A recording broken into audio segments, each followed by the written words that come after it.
Alright, we got a TDI in the shop today, Golf TDI, and this thing's getting its emissions deleted out of it, so it's gonna be pretty cool. So got a whole kit here, basically downpipe, mid pipe, all that stuff, deleting the diesel particulate filter. It's also got an EGR block off plate somewhere in here. It comes with all the clamps. There it is, EGR block off plate. So all that should make this thing way more reliable, because all the emissions on diesels, if you know diesels, it ends up ruining the engines. So it's gonna sound a lot better too. We are gonna be keeping the stock muffler on, so it probably won't sound really loud or anything like that. I think later on, if he wants it louder, he's gonna do that. But it's also gonna be getting tuned, a few other things. So let's get into the install on this stuff. This is the kit made by Rawtek, in case you guys are wondering to do the same thing. So you can see here how it goes from the 3-inch down to the stock like 2-inch pipe. But later on, I think we are going to do a full 3-inch back, make it louder. It's already got AFE intake on it. It's kind of like a stock box intake. It's not the best. Might put a different one on. If you know AFE, it's a big diesel company for like trucks and stuff like that. They make intakes and stuff like that for them. So let's get into removing that downpipe and mid pipe. So first thing we're gonna do is basically remove this bracket and the sensor, and also there's a sensor under this heat shield. Pull this heat shield off, it's got little buttons. Pull this off and remove that sensor as well. And then you'll be able to take this heat shield off. It's got just 3 bolts right there, 1, 2, 3. Take that off, and we can take the O2 sensor off that is right here as well, and then go from there. And another thing, just before we start it all, I'm gonna go ahead and disconnect the battery just to be on the safe side. And also, thing to note is most of this stuff is gonna be Torx bits. As you can see, it is a Volkswagen. They like to use these Torx bits, so make sure you have those. All right, so we got this bracket out of the way, got it up here, and also disconnected the sensor and pretty much just moved it out of the way. Put it down here so it's not in the way for when we get over here. Got the heat blanket off this, and this bracket where the sensor is held on just has this little grommet that fits onto that right there. You can just pull it off. Then we're gonna go ahead and disconnect it from that bracket, disconnect it from the connector, and then we can move the sensor out of the way as well. All right, so as you can see, got the sensor moved out of the way over here. Also got the 3 10mm bolts or nuts off for the heat shield. I can just lift this thing right off. And another thing to notice, it's actually cracked right there, which is kind of strange. Not sure how that happened, but who knows? And then you can kind of just wiggle it out. It fits right out just like that. And then now go ahead and get that O2 sensor off, and that's I believe it's a 22mm wrench. So let's do that. All right, so as you can see, got the O2 sensor out, and now we can go ahead and disconnect this connector, and then there's a brown one back there, see if the light can get it back there. Disconnect that one as well, and eventually I'm just gonna end up pulling this off. Might as well do it now, because these are for the DPF, both these sensors.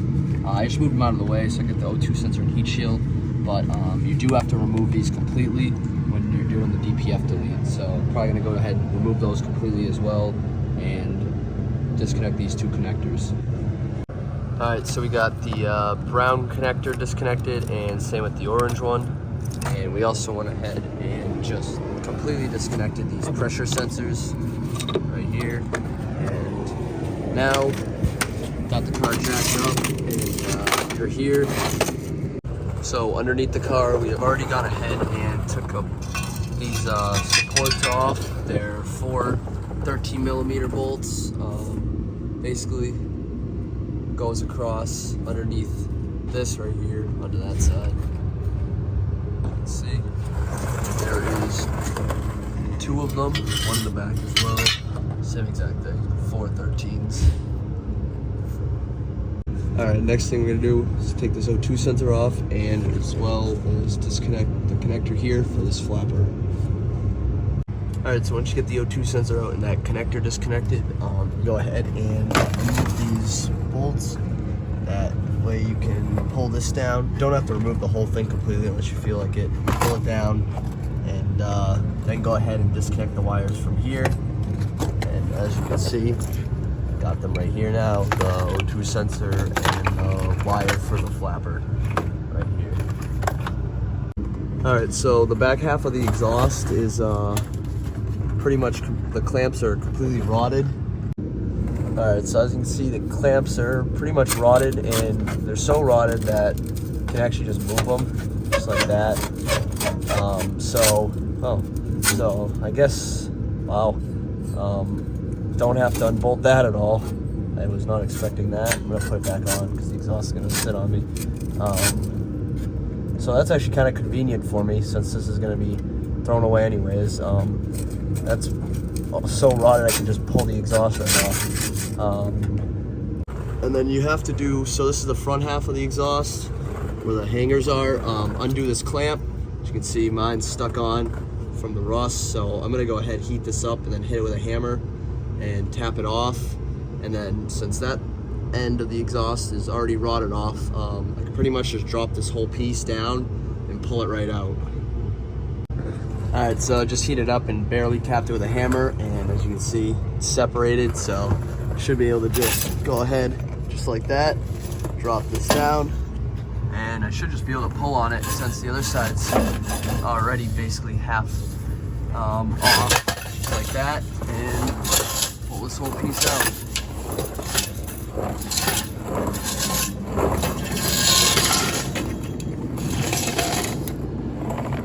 Alright, so this is the first section of the exhaust, and finally got it out. Got the flapper, got this whole section out, and now we can go ahead and get the downpipe off as well. Alright, so now we're going to work on getting the downpipe off, and first thing I'm going to do is undo these two bolts, basically hangers welded to it, so I'm going to undo those two, and then we can get to the EGR, which is down there. It's kind of hard to see, so we can zoom in. So that thing right there, there's two bolts for that. The top one's going to be a pain, and then we can undo the clamp on the turbo, and we'll have to be in the engine bay for that.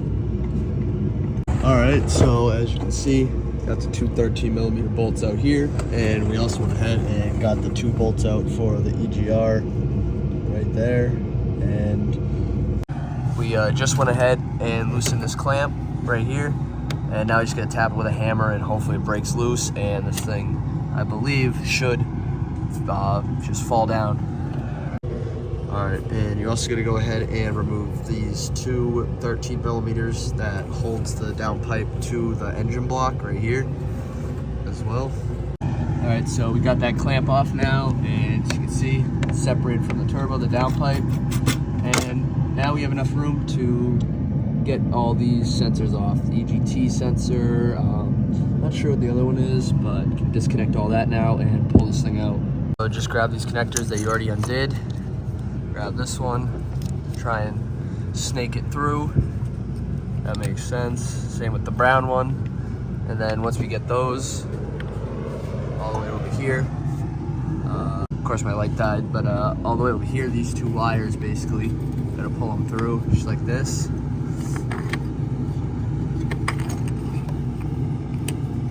This one wants to come. But once you do that, then we can drop this thing down, since we can pull these sensors off out of the car. Alright, so as you can see, got most of it wiggled out now, but unfortunately this mounting bracket for the downpipe hits the axle, so I believe we are going to have to unbolt the axle. I saw that you had to. I was hoping we wouldn't have to, but I think we're going to. So for that, it's just 6, and they're 12-point triple square bits. Just go all the way around, remove them. And you don't have to remove the whole axle, just this side, so you can move it down and out of the way. Alright, so I didn't record me getting out because I wanted to kill myself the whole time. But you actually have to cut this thing off for this to fit. You have to cut it off from there. I ended up just torching it, which was almost impossible under there without touching anything. So looks awful from the angle I was in under there. Super hard to do, but finally got it out. I cut it off. You have to cut it in half, otherwise you can't get it out. So learned that. Also had to pull this off, and finally got it out. Super pain, but should be way easier going back in, since this is a lot smaller than this thing. So should be super simple putting everything back together, but taking it out is definitely not fun. So also, this stuff's pretty thick, and I kept bending my Sawzall blades. That's why I ended up just torching it off, because I think I went through 4 blades, and then I just decided that torching the thing. So, but this section comes out pretty easy. Just this downpipe section is awful. All right, so now that we finally got all the old exhaust out, the DPF, all that, I can finally go ahead and throw in the downpipe, a new one. So it should be pretty easy now. Just put the V-band flange on. I'm not gonna tighten it in case I have to adjust it down here by spinning it. And then once I get the full exhaust on, I'll go ahead and tighten that. Another thing I forgot to mention is this sensor right here, the one with the orange connector. You will have to reuse this because it's the EGT sensor. So we will have to put this one in to the new downpipe along with the O2 sensor as well, which is right here. Alright, so we went ahead, got the EGT sensor and the O2 sensor onto the new downpipe. We also got it on. We have not tightened the V-band, we just have it like stationed there. And fortunately, I think someone's been in this thing before, because it was missing the heat shield for the axle. It was also missing a bolt right here for the stock one, so we don't have the bolt for that bracket. We will get one. The other thing I noticed was this connector was broken. It's kind of hard to see, but right there it was cracked. So, and then this clamp was missing. It's a clamp on the hose that wasn't there. So I'm almost guessing someone's tried to delete this before, realized that you have to cut the cat or the downpipe in half to remove it, and they decided not to do it anymore. Not sure, that might probably not right, I don't know, but just like a few things missing on it that aren't factory that I noticed, which are kind of weird. All right, so now we're gonna go ahead and put the EGR block off plate on, and I'm using some high temp silicone, the red stuff. So I'm gonna go ahead, put this on the EGR, because this doesn't have any, like, you don't know where the big hole is, so that way I get in the right spot. I'm gonna go under there, put this on, and then put the 2 13mm bolts in and tighten this thing down. All right, so we got the block off plate for the EGR all bolted up now, and now we can go ahead and throw this mid pipe on. All right, so we got this pipe on now, and we got this clamp on. These clamps are still loose, this one and this one, but we have went ahead and tightened it onto the hangers, and we also tightened those 3 bolts up there. So now I'm gonna go ahead and tighten these clamps down, and then I can go ahead and tighten the V-band clamp up at the top by the turbo. All right, so as you can see, the clamps are all tightened down. We got the bars going across again right here. These clamps are all tightened down. We got the, I don't know if you can see it, the axle is bolted back up as well. And now we gotta go ahead, go up there and tighten the V-band, but we are done for underneath the car. All right, so we just went ahead and tightened that V-band clamp, and we also went ahead and connected these sensors back. And this one has 1 hose left that you want to put in, and the other one, I tucked it down here, has no hoses left, and I just tucked it down there so you can't see it. That way you don't have the stupid bracket there. And I just connected the battery as well, so now you can finally start this thing up and see how it sounds.